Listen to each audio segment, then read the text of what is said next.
Hello and welcome to our first video lesson. Just as it's the first video lesson you're watching for Honors Algebra 1, it's the first video lesson I am making.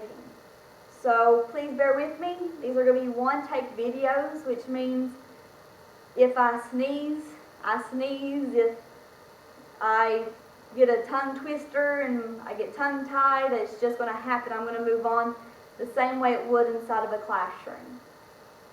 If I make mistakes, we might have to go back and look at them and fix them because it is math and we need good erasers. And just as it would happen inside the classroom, it may happen on one of the videos, and we just need to keep moving forward. So please bear with me on these first couple. Now, since it is the first video lesson, I would like to remind you that you can pause, stop, rewind, and replay the video at any time. So that allows you the option of working at your own pace. Whereas the first video, and it's the first time you're doing math since last year and in 8th grade, and you want to be able to really focus and dust off the cobwebs that set in over the summer and take your time with it, please do. If you remember a lot of the terminology and you remember a lot of the examples, then you can move faster. Also, during the parts where maybe we're writing a definition down, you can pause it and give yourself time to write down the definition. If you need more time, then maybe I'll allow. Also, where you can pause, stop, rewind, and replay at any time, please pick a pace that is comfortable for you. So just because your buddy already watched it and told you got done in 10 minutes, doesn't mean you can get done in 10 minutes. Please take your time, find the best pace for you, whether it's really watching and maybe needing to rewatch, or maybe it's watching it once through and being able to understand it. But please comprehend the notes, okay? Please make sure you're following along and understanding. And lastly, where it is the first one, remember, there is a note check tomorrow. That way we can kind of make sure we're taking good notes. I'll go ahead and tell you, anything written in the marker, if it's written with one of these, you need to write it down. Also, with the examples, I will tell you what to write down to kind of go ahead and give you a feel for it. So this video might take a little bit longer as I do a little bit more explaining throughout the process. So let's go ahead and get started. Get your notes out. This is our very first lesson in our very first chapter. So we have 1-1, variables and expressions. And it's very important to go ahead and write down the title, because later on throughout the year I might say go back to your chapter 1, lesson 1 notes and look for this definition. So if you already have it titled 1-1, variables and expressions, it'll be very fast to find it. Now, for the date, I'm always going to write the word date on every single video we do. However, I'm not going to write the actual date, because right now for me, I'm in July. So if I write down July, it will be wrong because you'll be watching this in August. I'm hoping that you'll be able to write down the date is 8/13. I hope we get to it that Thursday if school starts. So please be aware that I won't always write the date, but I'll always ask you to write it, okay? And the reason why I don't write it is for, like I said, in case dates get off, in case we have an assembly maybe, or even in the winter time when we start to have snow days. That way the date you watch the lesson won't throw you off if it's wrong. Now where it is lesson 1, variables and expressions, we're going to write a little I can statement below it. And write this in your notes too, because this is what you will be able to do at the end of this lesson. So, I can write algebraic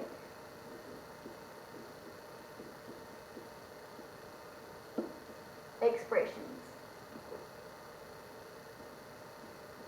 Seems like I'm going to have to move over just a little bit. Algebraic expressions. And that's what I mean by one take. So if I have to do anything like that, please just bear with me. So for variables and expressions, I can write algebraic expressions is what we'll be able to do. So to start off this lesson, we have some vocabulary words. So our vocabulary, our very first word is variables. And variables are symbols or letters used to represent unknown numbers and or values. I'm going to pause, give you time to write that down, and then we'll look at some examples of variables.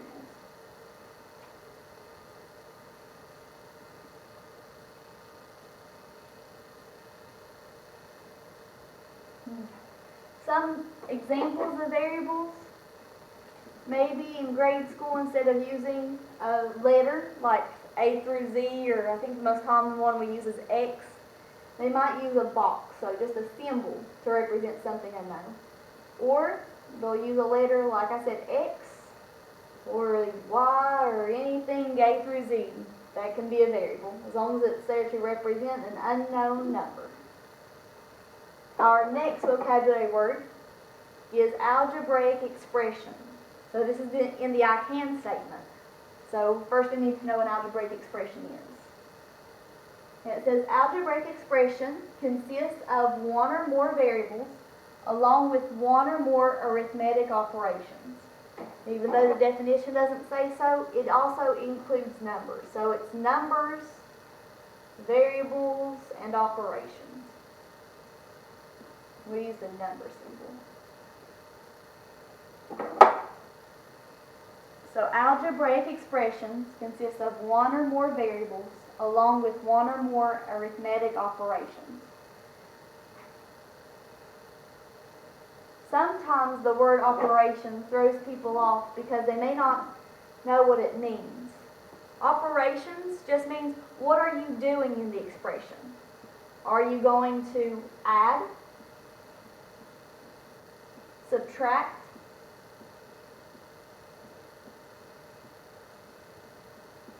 multiply, or divide?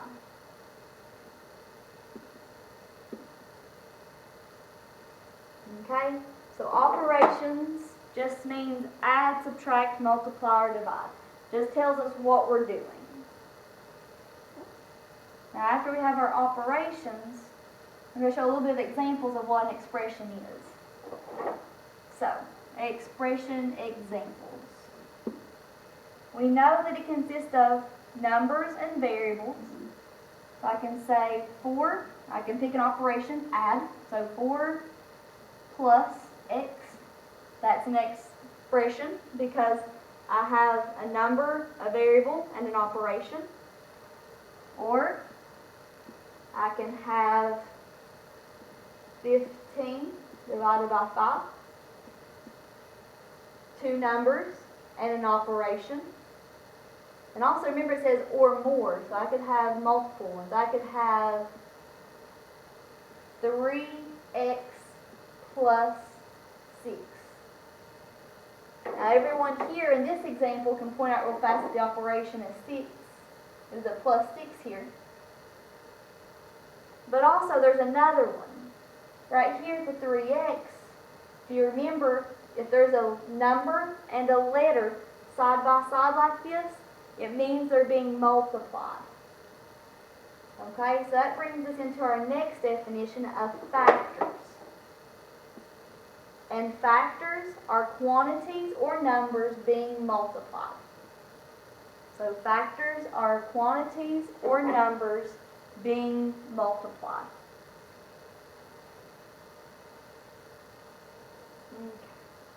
An example of factors would be if I have 4 times 5. So that's one way to show the multiplication with the times symbol we usually see in grade school with the X. Or what we use more commonly in here will be the dot. If I say 7 times 2. So the dot means to multiply. Or, if I steal from the example up here, 3 and x being side by side means they're being multiplied. 3 times x. So whenever you have a number and a variable side by side, they're being multiplied. And remember, you can see multiplication in different ways. The very last definition for this page is the product. And product is the result or answer of multiplying.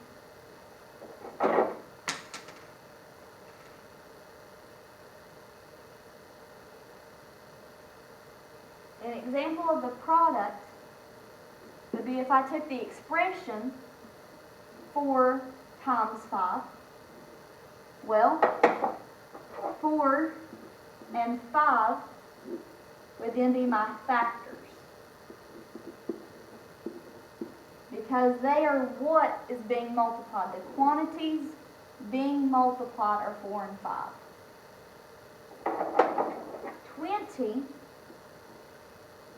would be the product, because 4 times 5 is 20, so 20 is then our product.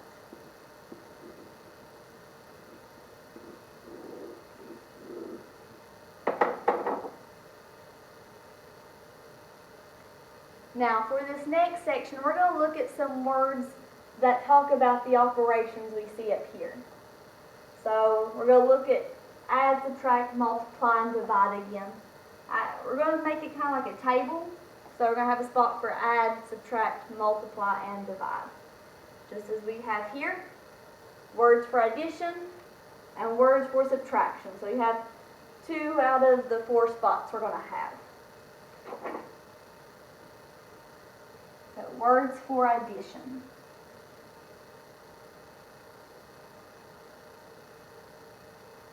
Words that mean addition most commonly are add or plus.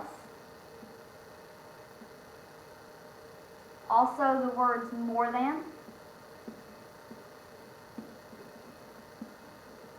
increase,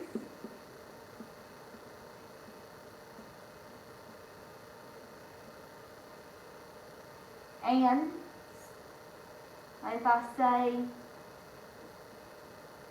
5 and 3 is 8, so and the very last one, right here in a different color, is sum.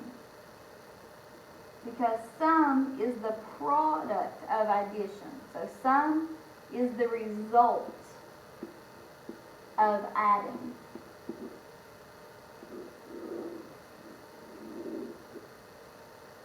So if I have, back to this example, 5 and 3 is 8.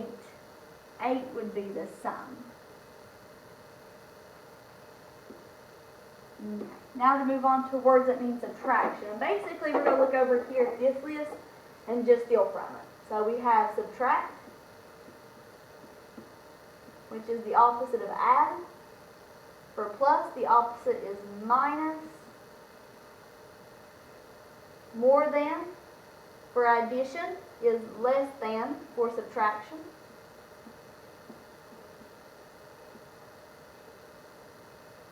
Decrease.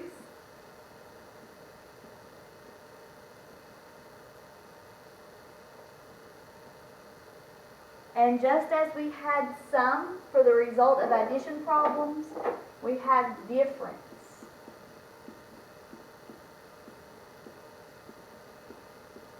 Is the result of subtraction.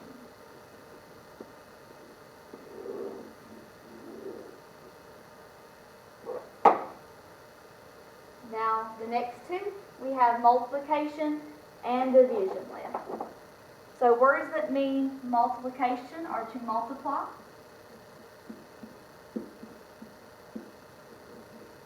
or times,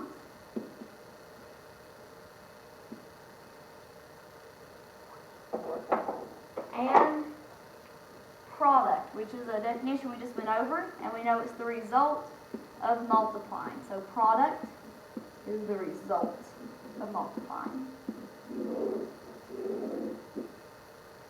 And lastly, for division, we have divide.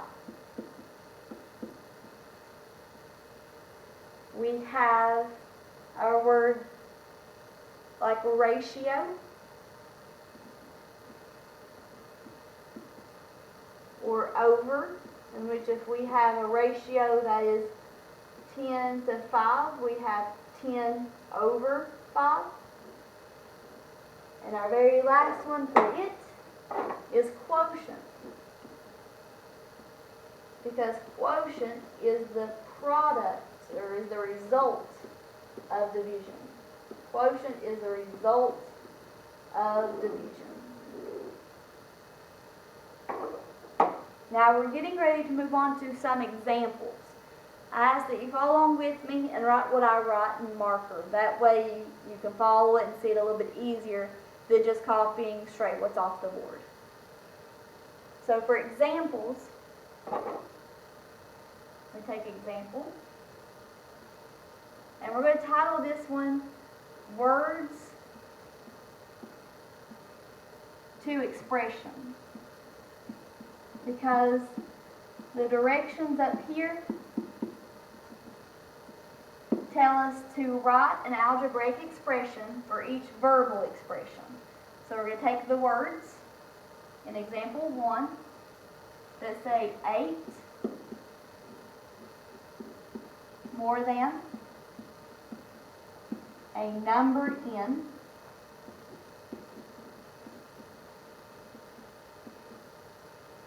and we're going to take the words and write it as an expression. So we're going to come through here, we're going to find what we need to know. We know 8 is a number, and then we're given more than, there's one of those mistakes I talked about, more than, so 8 more than a number, so we can even box him in if we want to show that he's a little bit different. More than is on our list for our words, and it means addition. And then it says a number in. So we don't know the number, but we do know it's the variable in. So I'm going to then take it and write it a little bit neater. 8 plus n is my answer. I'm going to box it in. So if you please will follow this with all the problems we do in here, show your work, and then write a little bit cleaner. It'll make it go a lot faster for us, and also it'll be easier to find your answers. Alright, so we'll do another example. Example number 2. Hopefully I'll copy this one better. It says the sum of J and 13. So we know that the sum is the result of addition. So now we're going to add, and we have J and, which also 13. So J and, for addition, 13. And then we box it in. So example 1. Now, for the next section, it's going to break it up a little bit into a little bit more vocabulary. And it's power, which is an expression, x to the nth power. So once you have the expression, there are two parts we need to know. X, oh, I need to get my marker back. X is the base, and it can be a number or a variable.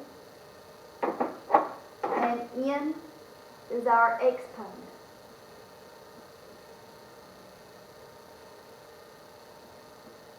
You can always remember a little word play that base is the big. So they both start with B's. So the big number or the big variable is the base. The little one is the exponent. They both have jobs to do. The base tells us what number is multiplied by itself.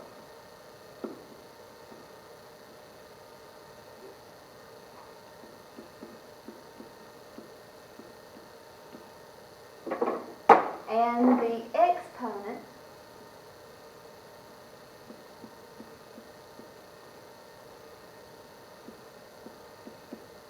tells us how many times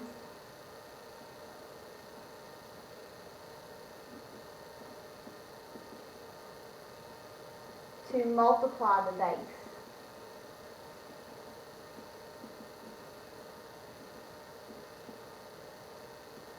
Now we are going to look at some examples of powers and how to use them.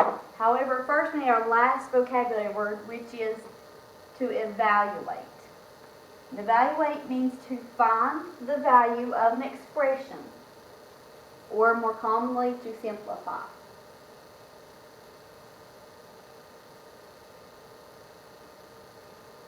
Now I told you we would look at some examples of powers. So that's what we're going to do now. So we're going to do examples of powers. We're going to start off with a basic one, okay? So I'm going to slide back up here where we can see the base and exponent definition. So if I start off with 4 to the second power, what that means is the base is 4, so it's what's being multiplied by itself, so 4 and 4. And the 2 tells us how many times, so 4 times 4. So there are 2 4s. The evaluate part comes in when I want to find the actual number. So 4 times 4 is 16. 4 to the second power has another name. It's also called squared. So if I say 4 squared, it means to the second power. And 4 squared is 16. Then move on to the next one. I say 4 to the third power. Once again, the base is what number we're using, and the exponent tells us how many times. So it would be 4 multiplied by itself 3 times. So 4 times 4 times 4. And if I evaluate that and do 4 times 4 times 4, I will get 64. 4 to the third power also has another name. It's cubed. So if I say 4 cubed, I know that it's 4 to the third power. These two, 4 squared and 4 cubed, they're really the only ones that get special names as squared and cubed. 4 to any other power, so I'm going to put 4 to the nth power because it's for any power other than the 2 or the 3. It doesn't have a special name, so you can just say that it's 2 the nth power. That's my exponent up here is a variable n, so to the nth power.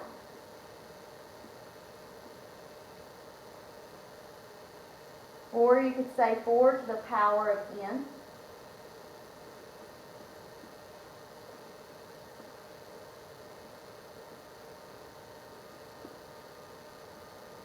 So that's a little bit different ways to look at powers and how to evaluate them, and also their different names. So 4 to the second power is 4 squared. 4 to the third power is actually 4 cubed. And 4 to any other power, you can just say 4 to the nth power or 4 to the power of n. All of these are acceptable. Now we're going to look at some examples of using our powers. So, examples again. And we're going to title this one to evaluate.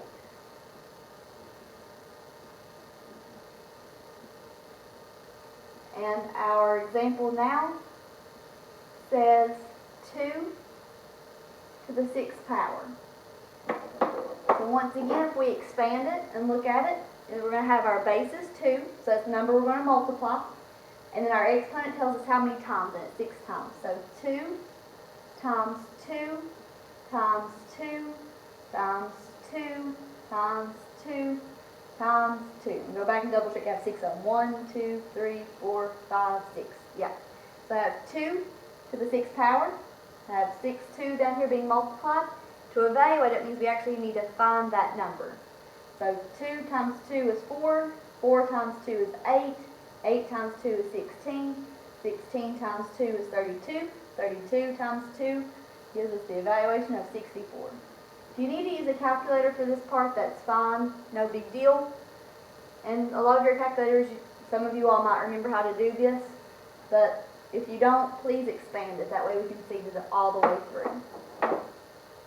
Now, we kind of remember how to evaluate them as far as being able to expand it with saying 2 is the base 6 times, and then multiplying. We're also going to look at it again from words to algebraic expressions. So, write words to expressions again.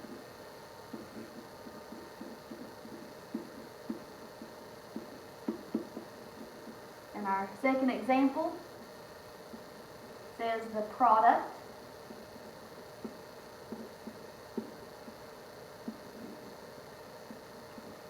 of 7 and m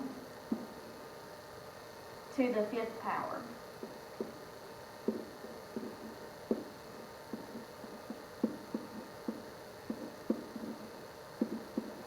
Now I like this one because it gives us a lot to work with, okay?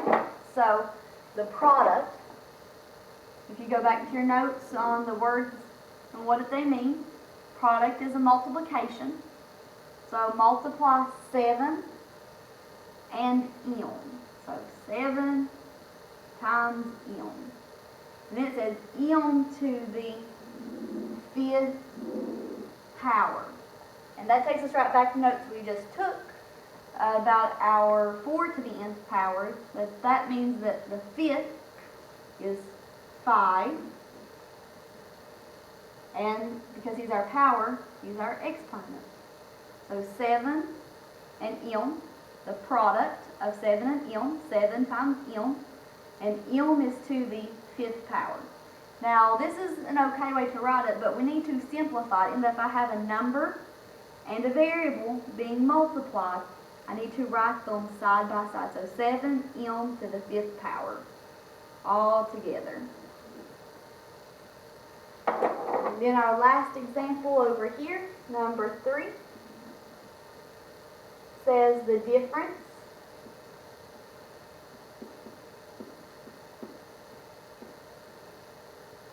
of 4 and x squared. So the difference of 4 and x squared. So we go back to our definitions and we look, the difference means to subtract when we're given the numbers 4 and x squared. So squared takes us back to our notes on power. So I know it's 4, my first number. Difference means to subtract. Then x squared means x to the 2nd power. And then we box it in. That's our answer.